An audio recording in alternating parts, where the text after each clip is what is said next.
welcome everyone who's watching a recording. Hi, Tifin. Good morning. We've just been celebrating that we're back together again, and also noticed that it's been a year since we've been doing these new moon conversations, which is just so awesome. So we were just talking about pulling threads from like what we talked about last year and what was present for us then. So Tifin, I'm so excited to have you back and to be chatting with you.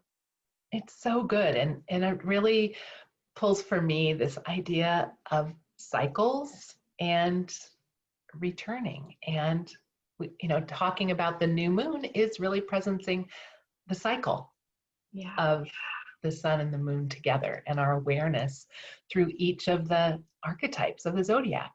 When we say new moon in Virgo, this will happen early Thursday morning.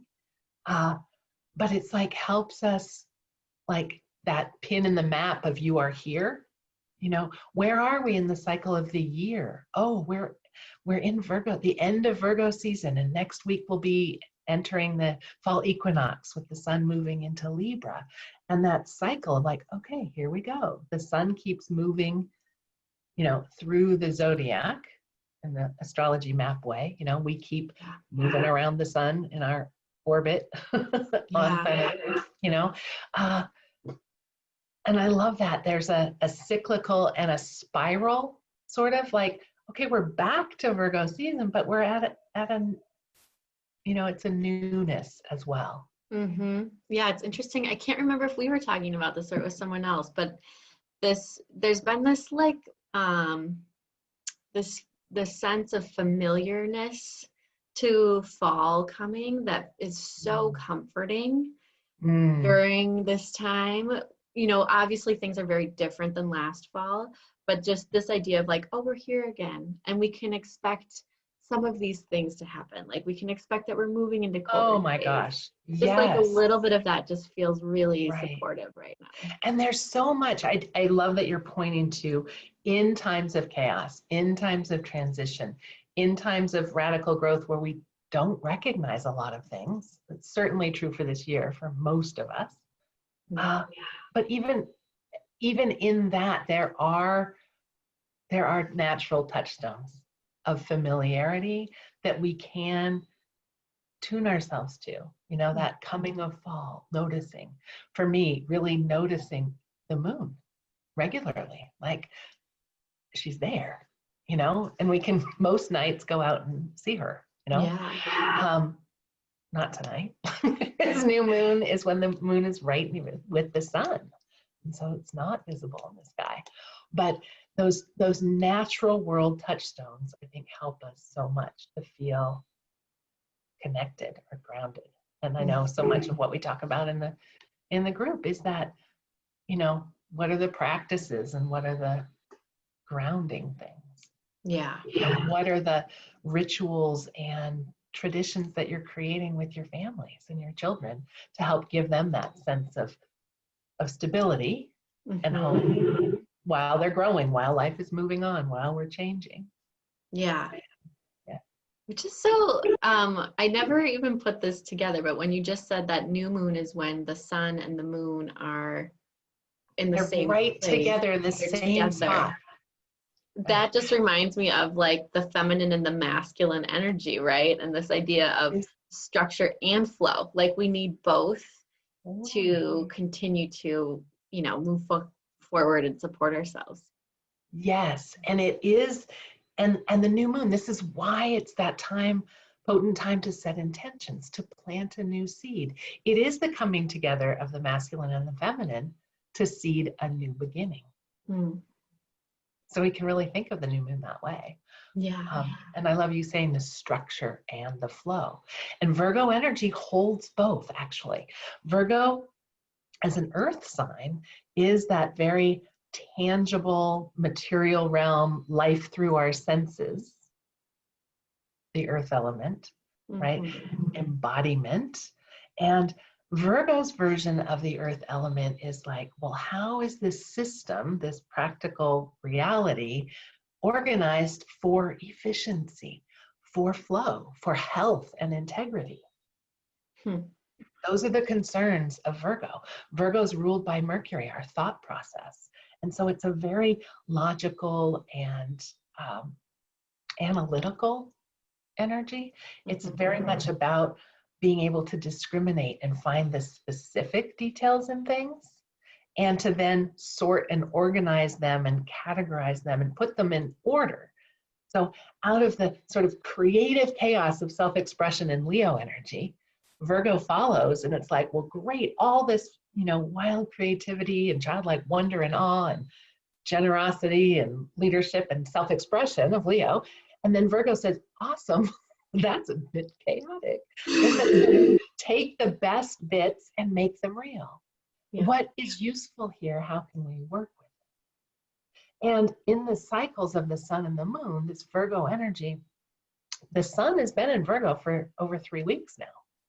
So we've had that conscious energy of Virgo with that sort of back to school energy, or that urge to, tidy our environments or clean up our diet or get back into a routine of some kind, with order to it, structure, right? And now with the moon cycle beginning in Virgo, we get to have intention. How am I going to emotionally connect to this energy? How am I seeding we've had the masculine awareness, the solar focus, and now the lunar is more the feminine, the flow, the emotional awareness. How are we going to blend those together? I love that. It's so beautiful. I think that's really beautiful.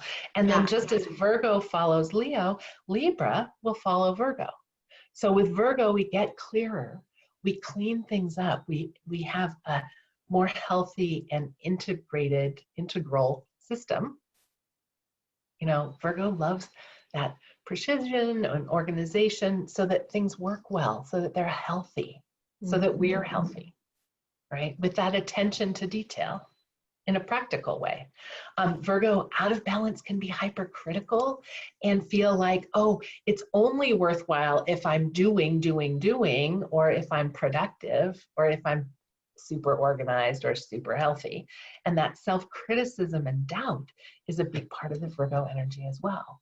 That hyper-awareness on how is this working can lead to not enough, or I need to clean out more, or I need to be better. And I know that we were talking about that, the themes that are up in the group, like self-worth and how much we tend to, I think in our society, link that to productivity and what are you doing, or what have you achieved, or how can you prove it? Yeah. In the material realm, do you have enough? Well, and I think especially as we near the end of the year, right, we're kind of in a space where we're like, oh, look, it's already 9 months since I made maybe a New Year's resolution or a goal, right? Or I've been working on something, and I can totally empathize with the self-criticism around like, well, that didn't go as planned, or I thought I'd be further along now, or Right. Well, and what you're bringing up to mind, Kori, is this connection of Virgo energy is 9 months through the year, and how does that that correlates with the third quarter moon phase being 3/4 of the way through? Is that time to assess and analyze and adjust? And Virgo energy brings that adjustment, that analytical discernment of how are things going, and what do I keep and what do I release, so that by the end of the year I can accomplish what I wanted to accomplish. Or in the lunar cycle, the third quarter moon is that time for assessing and adjusting, so that your intentions from the new moon can be more fully manifest. Well, I'm even just seeing the parallel to the 9 months of gestation before having a baby, right? So this idea of gestating and digesting and like, integrating, all of these things that now are like, okay, they're here to be seen and to be kind of reconciled in a way, just like as you were to like meet your new baby, right? Like, okay, we've been through 9 months. I don't know, it feels like that time frame is very familiar in my body. Yes. Yes. And I love, you brought in two other great Virgo words, and that's digesting and integrating. Good.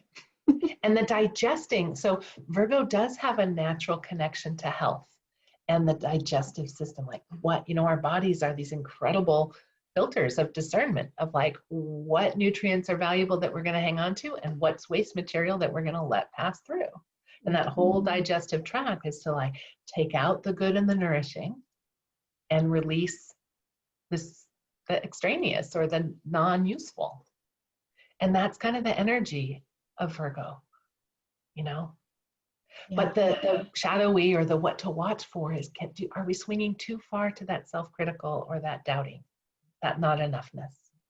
And I think, culturally and with the patriarchy and being women in our society, that's our tendency. Yeah. Is to feel like we're never enough, or we need to be healthier, leaner, richer, more organized, more Pinterest and Instagram worthy, all those things of the comparison. Yeah. So true. So what would be, if the community or the people in the community wanted to have some sort of ritual around this particular new moon, what do you think would be most supportive? This is a really powerful new moon in the astrology of it. It's really well supported in its relationship to Saturn and Capricorn, which is about right now our inner sense of authority. It's our own sovereignty and our own authority. And so really tapping into knowing that you are the author of your life. You are the boss of you. That is, so like any kind of tapping in and knowing that you're taking responsibility for the choices you're making is going to be really supportive, and really a month to practice settling into, oh yeah, I'm the authority of my life. That ownership, that maturing that voice of inner authority. Not giving the power away to all of the shoulds, right? But really what's true for us. And this new moon is opposite Neptune in Pisces, which helps us access our intuition and creativity and the spiritual realm, the energetic. And so practices, back to it.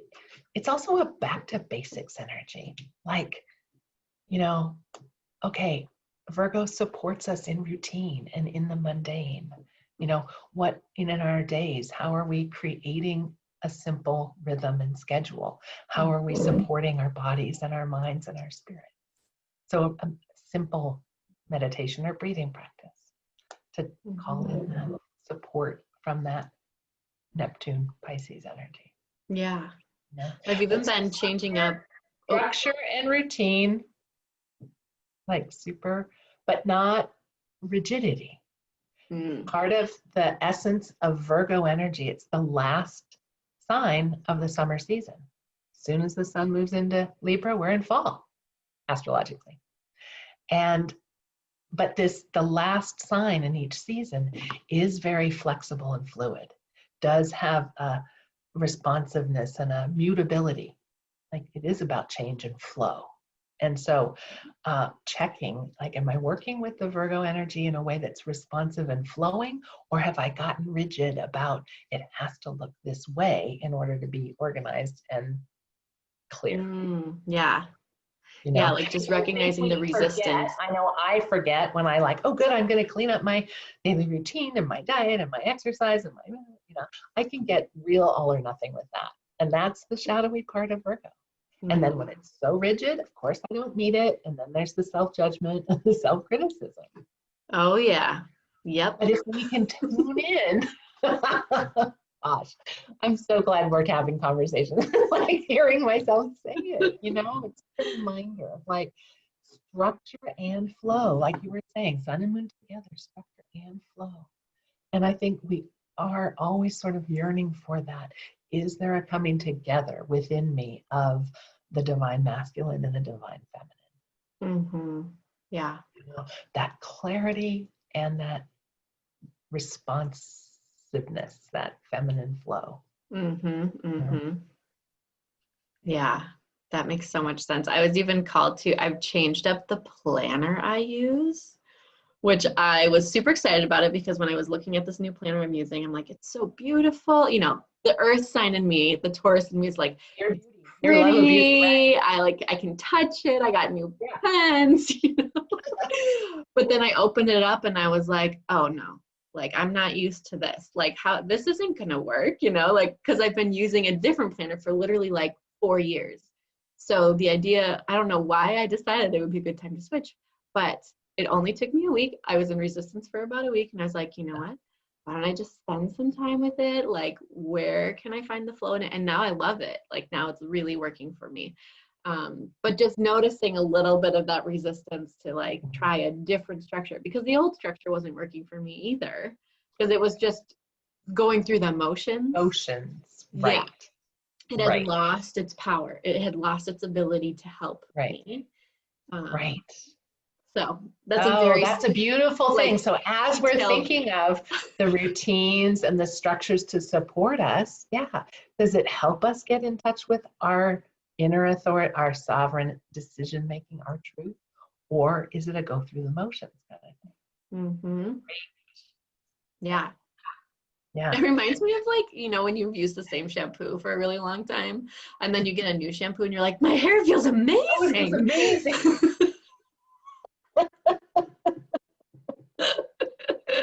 In my experience today, it's kind of like a good hair day. I use different conditioner. I use the special hair mask. Perfect. See? So that willingness to embrace the changeability, and adaptation, so that healthy systems aren't static, right? They are dynamic and responsive. And so if we think about that, I know we always love to talk about how can we bring this home? How can mamas share this with their families and engage kids in this energy? And I think there can be a lot. There's so much, especially families that are home learning, and dealing with that, either complete homeschooling or a distance learning or a hybrid, or whatever model it is. Like, boy, isn't that calling for both structure of some kind and adaptability? Oh, yes. Like knowing we need both. It's right. It's so present, right? Mm-hmm. But engaging children with giving, helping your kids have that sense of inner authority and choice. Mm-hmm. Choice is so powerful. And helping them sort, even young kids, let's make 2 piles, or, any kind of sorting, categorizing. And you can adapt this for every age and level. What are the systems or categories, or, lots of games about categories and arranging things, and or like improving things. I know kids have brilliant ideas of like, how can we make things better? And that's like a good Virgo question too, but having kids like come up with, being involved in what is the routine and what's the schedule, what would be good for me, like giving them some more agency and authority in that can be really good. Mm-hmm. But, and then of course, this is where you can establish more habits around cleaning things up and tidying and releasing what is it that's no longer useful or enjoyable, helping them, make those decisions. Discern, am I done with this toy? Do I need 20,000 Legos, or 15,000 be good? Yeah, we're in that same boat around Pokemon cards right now. But I was actually going to give the example, like cleaning up my oldest son, 5, his room. He likes to have all of the things that belong together, like in a box. Uh-huh. That's a very Virgo, right? Probably because I am also very like, let's just have everything together. But he's really been doing that even without prompting now. So this month, just like when he's been playing in his space, he'll have like his container for the Legos, or he'll have his container for his superhero action figures. It's so interesting, because a great way to strengthen this ability too is like to mix it up. Like, oh, well, what if instead of having the Legos and the people and the Pokemon cards, what if you had all the blue things or all the round things or all that? Like, what are the different rules of organization? Oh, I like and that. playing with that. And I'm also remembering back to my childhood and Sesame Street, and there was a quadrant of 4, and one of these things is not like the other. And what's the rule? What's the rule that makes it not like the other? Yeah. I like that. I don't know if your generation is familiar with that at all. We do. Yeah. I remember that from like highlights books, right? Or like, those kinds of things. Yeah. Yeah. But lots of games and sorting and categorizing and like, what are the attributes of things? Mm-hmm. That's a good thing for developing language and specificity. Virgo is very verbal and very much about articulating and finding the, what are the labels? How can we be more specific? Virgo wants more specificity, whereas Pisces dissolves those boundaries and wants to be all inclusive and accepting without the boundaries, without the specific. This makes so much sense. Yeah. And then, of course, engaging kids around food and meal planning and, knowing, we need these nutrients and how are we going to get them? We need to eat some vegetables and some protein and some whatever. How do you want to do that? Yeah. I like that. That's a great idea. And again, nutrition is so Virgo because of the connection with digestion, the connection with the real world and with, practicality in our senses, but also those, within nutrition, macronutrients, micronutrients, like looking at all the pieces and parts. Yeah. And even in cooking, right? We don't just use one ingredient very often. Yeah. And then we dice and chop and measure, and all those things are very Virgo. Together. Yeah. Yeah. Huh. That's awesome. Huh. I love where these conversations take us. It's so perfect. I know, me too. Yeah. I know, and it's a great warm up for me. And some months I've just plugged this in to my Facebook group, Your Stellar Life, okay, here's the conversation about the new moon. And I might do that again, but it's always a great warm up to me of like, essentially, and this is a great Virgo question, what is the essence of this particular new moon? Yeah. And then knowing that we're moving into the sun in Libra is how are things in relationship with one another? We've got the clarity around what the things are and that they're in good working order, Virgo, and now they're going to be relating to things. And Libra is an air sign, so it takes us more into the communication realm and how are you and I related? What's the space between us? How are ideas related? How are, lots of things about relationship and fairness and balance and justice. Which will be very important in October leading up to November. So important. Yes, and it also, Libra energy also helps us disengage, helps it be more, there's an equanimity to Libra energy. Like not so personally, passionately personal, but more objective. Yeah. Yeah. Beautiful. Yeah. Thanks so much. This is always so great. Yeah, thank you, Tifin. I'm really happy that we're back and doing this, and it's been really fun to start seeing some more conversations in the group. And it is really fun to be connected again. Yeah, absolutely. Thank you so much. Yeah, thank you, Tifin. We'll see you next month. Okay, have a great day. Thank you. Bye-bye. Bye.